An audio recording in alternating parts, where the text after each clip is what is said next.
గ్రాముల బంగారాన్ని విడిపించి ఆ రోజు ఆన్లైన్ రేటుకే మేము కొంటాం. Sharma gold company.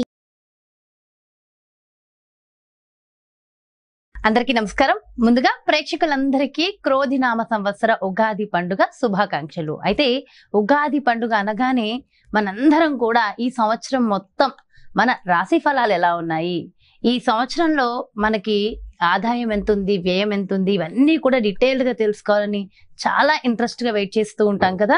అయితే ఈ ఉగాది రాశి ఫలాలు మనకి డీటెయిల్డ్ గా ఇన్ఫర్మేషన్ ఇవ్వడం కోసం మనతో ఉన్నారు ప్రముఖ జ్యోతిష్య వాస్తు పండితులు, జ్యోతిష్య వాస్తు శిక్షణ నిపుణులు, ప్రముఖ ఆధ్యాత్మికవేత్త, లలిత ఉపాసకులు బ్రహ్మశ్రీ నానాజీ పట్నాయక్ గురువు గారు. మరి పూర్తి వివరాలు గురువు గారు వాటిలో అడిగి తెలుసుకుందాం. నమస్కారం గురువు గారు. శ్రీమాత్రే నమః. గురువు గారు, మరి క్రోధినామ సంవత్సరంలో తులారాశి వారికి ఈ సంవత్సరం ఆదాయం, వ్యయం, రాజపూజ్యం, అవమానం ఎలా ఉన్నాయి డీటెయిల్ గా ఎక్స్ప్లెయిన్ చేయండి. తప్పకుండా అమ్మ. తులారాశి వారికి కన్నా చూసుకుంటే 2, 8, 1, 5గా చూపిస్తుంది. అంటే 2, 8 అంటే 2 లక్షలు ఒక ఆదాయం అనుకుంటే ప్రతి సంవత్సరం ఒక వ్యక్తికి 8 లక్షలు ఖర్చు చూపిస్తుంది.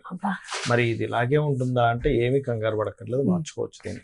1, 5 అంటే రాజ్యపూజ్యం 1, అవమానం 5గా చూపిస్తుంది. అంటే మెచ్చుకునే వాళ్ళ సంఖ్య తక్కువ, అతి తక్కువ ఉంది, అవమానించే వాళ్ళ సంఖ్య ఎక్కువ అని చూపిస్తుంది. అయితే మీరు ఇది మరి ఇలాగే అనుభవించాలా ఏమిటంటే ఏం టెన్షన్ పడక్కర్లేదు. వాళ్ళ జన్మజాతకాల్లో కనుక లగ్నం బలంగా ఉన్న వాళ్ళకి ఆ రాజ్యపూజ్యం ఆటోమేటిక్గా వస్తుంది, దశమం బాగుంటాయి. ఇదేంటంటే ఇది కొంతవరకే పనిచేస్తుంది మనిషి మీద. అదేవిధంగా ఆదాయ వ్యయాలు కూడా ఇందులో చూపిస్తున్నది ఇలాగే ఉండాలంటే దీన్ని కూడా మార్చుకోవచ్చు. తులారాశి వారి కనుక చూసుకుంటే మీరు గమనించుకున్నట్లయితే తులా లగ్నం ఆ రాశి, గురువు అష్టమంలోకి వచ్చి 2వ స్థానాన్ని చూస్తాడు. 2వ స్థానం చూసేటప్పుడు ధనయోగాన్ని ఇస్తాడు, కాబట్టి టెన్షన్ ఏం పడక్కర్లేదు. ఓకే, అయితే వ్యయం తగ్గాలి. ఇక్కడ ఎందుకు వ్యయం పెరుగుతుంది అనేది మనం ఆలోచించాలి. తులవారికి 12వ స్థానంలో కేతు ఉన్నాడు. కేతు అంటే ఏంటి? Cutting planet. అంటే ఏదో ఒక ఖర్చుని ఇవ్వాలి. అందుకని సింపుల్గా ఏం లేదు, మీకు వీలున్నప్పుడల్లా 1 నెలకో 2 నెలలకో 3 నెలలకు ఒకసారి ఈ సంవత్సరం మొత్తము కూడా అప్పుడప్పుడు ఉలవలు దానంగా ఇవ్వడం, లేదా ఉలవలు దానం తీసుకునేవారు లేరే పావురాలకైనా వేయడము, లేనట్లయితే గోవులకి గ్రాసము తినిపించడం చేసినా కూడా మీకు ఖర్చు అనేటువంటిది ఆ రూపంలో అమ్మవారు తగ్గిస్తుంది. అయితే గోవు తినిపించేటప్పుడు దేశీవాలి గోవుకి సాక్షాత్ అమ్మవారే గోవు రూపంలో ఉంది అనేటువంటి భావనతో తినిపించాలి. అలా తినిపించినట్లయితే అమ్మవారి అనుగ్రహం పరిపూర్ణంగా ఉంటుంది, ఏ ఇబ్బంది రాదు, గుర్తుపెట్టుకోండి. ఓకే, అదొకటి. అలాగే ఇక్కడ మిగతా అంశాలు కనుక చూసుకున్నట్లయితే రాజ్యపూజ్య అవమానం కూడా అనుకున్నాం కదా, 1, 5 ఉంది అనుకున్నాం కదా. రాజ్యపూజ్య అవమానం అంటే ఒకటి, అమ్మవారికి సంబంధించినటువంటిది ఏదైనా వినడం, లలితాసహస్రనామాలు వినడం ద్వారా కూడా మీకు రాజ్యపూజ్యం పెరుగుతుంది, అవమానం తగ్గుతుంది. అవమానం తగ్గడానికి కాస్త దత్తాత్రేయుడి చరిత్ర చదివిన, జయ గురుదత్త, శ్రీ గురుదత్త అనుకున్నా కూడా తగ్గుతుంది చెప్పాలంటే అవమానం అనేటువంటిది.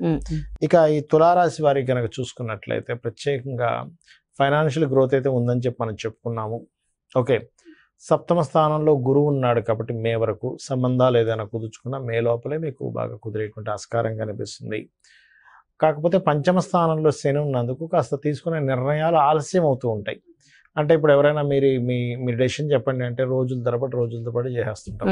అదొక్కటి మనం చూసుకోవాలి. అదే కాకుండా మనకి ఈ ఇంకా ఉగాది రాకముందే మార్చి, ఏప్రిల్ మాసాల్లో కుజుడు సంచారం ఉంది అక్కడ. అందుకని ఏంటి, కొంత స్నేహితులతో గొడవలు ఉండడం మార్చి, ఏప్రిల్ మాసంలో, లేకపోతే ప్రేమ వ్యవహారాల మూలంగా కొంతవరకు ఘర్షణలు పడ్డము, క్రియేటివ్ ఫీల్డ్లో ఉండేటి వరకు కొంత స్ట్రెస్ అనేది ఇస్తుంది మార్చి, ఏప్రిల్ వరకు. మళ్ళీ ఏప్రిల్ దాటి మేము వస్తే అంతా బాగానే ఉంటుంది చెప్పాలంటే.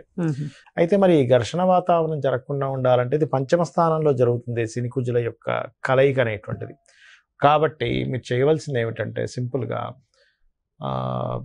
స్మరణ, అంటే దేవతా స్మరణ, కాళికా అమ్మవారిని కానీ, నరసింహస్వామిని కానీ, వరాహస్వామిని కానీ, వారాహి అమ్మవారి దండకము లేకపోతే స్తోత్రం చదువుకోవడం కానీ చేసినట్లయితే ఈ యొక్క ఆలోచన విధానంలో ఇబ్బంది అనేటువంటి తగ్గుతుంది చెప్పాలంటే.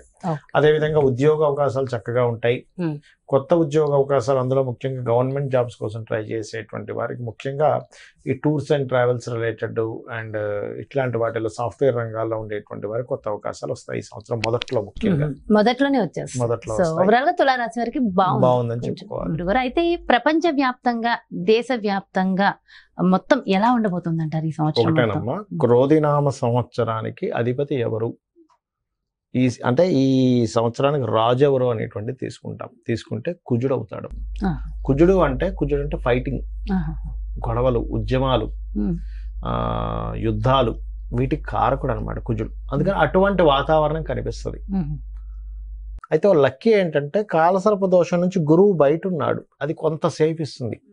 బట్ ఏదైనా కానీ కొంచెం యుద్ధ సంబంధంగా అంటే రాజులకి ఇప్పుడు చూడండి అప్పటిదాకా అక్కర్లేదు, మనకి ఫిబ్రవరి నుంచే స్టార్ట్ అయింది దాని ప్రభావం. ఎందుకంటే ఈ రవి మనం జనవరిలో మనం చెప్పుకున్నప్పుడు కూడా చెప్పుకున్నాం, కొంచెం ఈ సమయంలో కొంచెం ఈ బాంబు పేలుళ్ళని లేకపోతే ఈ గొడవలని కొంచెం ఈ యుద్ధ నౌకల్ని ట్రాప్ చేయడం అని, లేకపోతే అంటే నౌకా దళాల మీద లేకపోతే నౌకల మీద అంటే జలరాశుల్లో కుజుడు శని ఉన్నారు కాబట్టి నౌకల మీద అంటే దాడి చేయడం, దాన్ని హైజాక్ చేయడం లాంటివి ఉంటాయని చెప్పుకున్నాం లాస్ట్ అట్లాంటివే జరిగింది ఈ మధ్య అంతా కూడా. అంటే ఏమిటి, ఈ సంవత్సరం ప్రత్యేకంగా కొంతవరకు ఈ యుద్ధ సంబంధించినటువంటి ఈ మనం ఊహించినటువంటి మార్పులు అనేకమైన జరుగుతాయి. అంటే అసలు లాస్ట్ మినిట్ వరకు ఇది మారదు, ఇలాగే జరుగుతుంది అనుకుంది, అది సడన్ గా మార్పు వచ్చేస్తుంది. అసలు ఎవరు ఎక్స్పెక్ట్ కూడా చేయరు, అసలు ఇలా జరుగుతుందా, ఇలాంటివి కూడా జరుగుతుంది అసలు ప్రపంచంలో అన్నట్టుగా జరుగుతుంది. అన్ని మార్పులు ఏదైనా కావచ్చు. అంటే టెక్నికల్ గా హై లెవెల్లో మార్పులు చూస్తాము, రాజకీయంగా హై లెవెల్లో మార్పులు చూస్తాము, గుర్తుపెట్టుకోండి. అసలు మోసాల లెవెల్లో కూడా హై లెవెల్లో మార్పులు చూస్తాం. సో కాస్త కేర్ఫుల్ గా ఉండాల్సిన సమయం because of Saturn Mars combination అలాంటిది. అందులో పర్టికులర్ గా మే వరకు ఈ జాగ్రత్తలు తీసుకోవాలి, మెయిన్ గా మే వరకు. అదొకటి. ఇక మిగతా అంశాలు కనుక చూసుకుంటే గనక అంటే వీళ్ళు మరి ఇప్పుడు ఈ యుద్ధ సంబంధించిన ఇవన్నీ అనుకున్నాం కదా, మరి రకరకాల దేశాల్లో మన ఇండియన్స్ ఉంటారు, అందరూ కూడా మనుషులే కాబట్టి వీళ్ళెవరూ కూడా ఇబ్బంది పడకుండా ఉండాలి అంటే ఒకటే గుర్తుపెట్టుకోండి, కాలభైరవ అష్టకము, కాళికాదేవి యొక్క స్తోత్రాలు, కాలభైరవ అష్టకం కానీ, నృసింహస్వామి యొక్క స్తోత్ర పఠనం చేయడం కానీ, ఆంజనేయ స్వామి యొక్క ఆరాధన చేయడం కానీ, ఇవి గనక చేయగలిగితే, లేదా మీకు దగ్గరలో గోశాల ఉంది, గోవులకు కాస్త బెల్లము, అదేవిధంగా నువ్వులు కాదు సారీ బెల్లము మరియు క్యారెట్లు, నువ్వులు తినిపించకూడదు, పొరపాటు నువ్వులు అన్నాను, నువ్వులు అస్సలు తినిపించకూడదు, బెల్లము క్యారెట్స్ తినిపించాలి. నువ్వులు దానం మాత్రమే ఇవ్వాలి. చాలా మంది అంటుంటారు ఏమంటే నువ్వులు మేము తినిపించాలా అని అడుగుతూ ఉంటారు, ఏది పురోహితుడు తీసుకోవట్లేదని. ఎందుకంటే అమ్మ అది ఏదైనా మనకి ప్రెగ్నెన్సీతో ఉందనుకోండి, దాని ప్రెగ్నెన్సీ ఇచ్చినవ్వడం వల్ల మరింత దోషం ఏర్పడుతుంది. కాబట్టి ఇది జాగ్రత్త తీసుకోవాలి. సో కాబట్టి ఈ జాగ్రత్తలు తీసుకుంటే సరిపోతుంది. ఇదంతా ఓవరాల్ గా సామూహికంగా కూడా చేయడం వల్ల ప్రపంచానికి ఇంకొంచెం మంచి జరుగుతుంది కదా గురుగారు. ఇవే కాకుండా ఇంకేమైనా జాగ్రత్తలు తీసుకోవాల్సిన అవసరం ఉంటుందంటారా? జాగ్రత్తలు అంటే ఏం లేదమ్మా, ఒకటి గుర్తుపెట్టుకోండి, నేను చెప్పేది ఒకటే, మనకి ఎప్పుడైనా సరే గ్రహస్థితిలో ఎలాగున్నా అంటే మన జాతకం ఇలా ఉంది, వాస్తు ఇలా ఉంది, ఇవన్నీ ఎలాగున్నా నేను చెప్పేది ఒకటే, అమ్మవారిని గనక మనం ఆశ్రయించినట్లయితే ఇవన్నీ కూడా పక్కకు పోతాయి. అయితే మరి ఈ శాస్త్రం ఎందుకు ఇచ్చింది అమ్మవారు? ఈశ్వరుడే స్వయంగా కూడా జ్యోతిష్ శాస్త్రాన్ని ఇచ్చాడు కదా, మనం చెప్పుకుంటూ ఉంటాం కొన్ని వాటిల్లో మహర్షుల ద్వారా మనకు అందించాడని. మరి ఆ పరమేశ్వరుడు ఎందుకు అందించాడంటే మనకు ఒక జాగ్రత్త చూసుకోవడానికి, ఒక రూట్ మ్యాప్ లాగా మనం ఒక తయారు చేసుకుంటున్నాం. ఏది ఏ రూట్ లో ఎక్కడ ట్రాఫిక్ ఉంది, ఎక్కడ ఏది ఉంది అన్ని తెలుసుకుని దాన్ని బట్టి వెళ్తున్నాం కదా. అలాగే మనకు భగవంతుడే ఈ యొక్క జ్యోతిష్ శాస్త్రాన్ని అందించాడు. దీనివల్ల ఏమిటి, మనం మన జన్మజాతకం కూడా చూసుకోవాలి. అంటే మన జన్మజాతకంలో లగ్నబలం ఎలా ఉంది, ధనం ఏ మార్గంలో వెళ్తే మనకు ధనం సంపాదిస్తాము, ఏ రకంగా ప్రయత్నిస్తే మన ప్రయత్నాలు సఫలీకృతం అవుతాయి, ఏ దిశలో ఉంటే మనకి బాగుంటుంది, సంతాన అభివృద్ధి ఎందుకు అవ్వట్లేదు, వివాహం ఎందుకు అవ్వట్లేదు, మన జన్మజాతకంలో ఉంటుంది. అంటే ఏ సమయంలో వివాహం చేసుకుంటే బాగుంటుంది, అదేవిధంగా మనకి ఏ వృత్తుల్లో బాగుంటుంది, ఏ వ్యాపారాల్లో బాగుంటుంది, ఎందులో ఎప్పుడు ఇన్వెస్ట్మెంట్ చేస్తే మంచిది, ఎప్పుడు ఇన్వెస్ట్మెంట్ చేయకూడదు అనేటువంటి అన్ని విషయాలు ఉంటాయి. మీకు అనిపిస్తుంది మరి ఇవి అన్నీ మన జన్మజాతకంలో ఉంటాయి, మనం మరి ఈ గోచార ఫలితాలు ఇవన్నీ ఎందుకు చెప్పుకుంటున్నాం అంటే ఒకటే గుర్తుపెట్టుకోండి అమ్మా. ఇప్పుడు మీరు షూటింగ్కి వచ్చారు కదా, నార్మల్గా మీ ఇంటి నుంచి ఇక్కడ 40 నిమిషాలు అనుకోండి కార్లో రావడానికి, అదే ట్రాఫిక్ జామ్ అయితే కదా. అంటే ఏమిటి, గంటలోనో 40 నిమిషాల్లోనో వస్తాననేది మీరు ఏం చెప్తారు, గంటన్నర పడుతుందండి అంటారు.